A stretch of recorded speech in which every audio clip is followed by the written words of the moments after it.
क्या आप जानते हैं कि महाभारत के महानायक श्री कृष्ण को भी एक श्राप मिला था और वही श्राप बना पूरे यादव वंश के विनाश का कारण। महाभारत का युद्ध समाप्त हो चुका था, कौरवों का अंत हो गया था और हस्तिनापुर में शोक का सन्नाटा पसरा था। जब गांधारी ने अपने 100 पुत्रों के निर्जीव शरीर देखे तो उनका हृदय क्रोध और दुख से भर उठा। वे जानती थीं कि इस युद्ध में श्री कृष्ण की महत्वपूर्ण भूमिका रही थी। गांधारी ने दुखी स्वर में कहा कि हे कृष्ण, तुम चाहते तो ये विनाश रोक सकते थे, लेकिन तुमने ऐसा नहीं किया। जिस प्रकार मेरा वंश समाप्त हुआ है, उसी प्रकार तुम्हारा यादव वंश भी नष्ट होगा। उन्होंने कृष्ण को श्राप दिया कि 36 वर्षों बाद उनका पूरा वंश आपस में लड़कर समाप्त हो जाएगा। श्री कृष्ण ने शांत भाव से उस श्राप को स्वीकार कर लिया, क्योंकि वे जानते थे कि समय का चक्र कभी रुकता नहीं। समय बीतता गया और द्वारिका में सुख, समृद्धि और शक्ति बढ़ती रही। यादव वंश अत्यंत शक्तिशाली हो चुका था, लेकिन धीरे धीरे उनके भीतर अहंकार जन्म लेने लगा।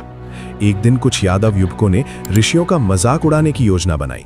उन्होंने श्री कृष्ण के पुत्र सांब को स्त्री का वेश पहनाया और ऋषियों से पूछा कि बताइए, इसके गर्भ से क्या जन्म होगा। ऋषियों ने अपनी दिव्य दृष्टि से सब समझ लिया और क्रोधित होकर कहा कि इसके गर्भ से एक लोहे का मूसल उत्पन्न होगा और वही तुम्हारे पूरे वंश के विनाश का कारण बनेगा। कुछ समय बाद सचमुच सांब के पेट से एक लोहे का मूसल निकला। भयभीत होकर यादवों ने उस मूसल को पीसकर समुद्र में फेंक दिया, ये सोचकर कि अब संकट टल गया है। लेकिन नियति अपना मार्ग स्वयं बनाती है। उस मूसल का चूर्ण समुद्र तट की घास में मिल गया और एक छोटा सा टुकड़ा मछली के पेट में चला गया। 36 वर्ष पूरे होते ही समय ने करवट ली। एक दिन समुद्र तट पर यादव वंश के लोग उत्सव मना रहे थे। मदिरा के प्रभाव में उनके बीच विवाद शुरू हो गया। विवाद इतना बढ़ा कि वे आपस में लड़ने लगे। उन्होंने समुद्र किनारे उगी घास को तोड़कर हथियार की तरह इस्तेमाल किया, लेकिन वही घास लोहे के डंडों में बदल गई। देखते ही देखते भयानक संघर्ष शुरू हो गया।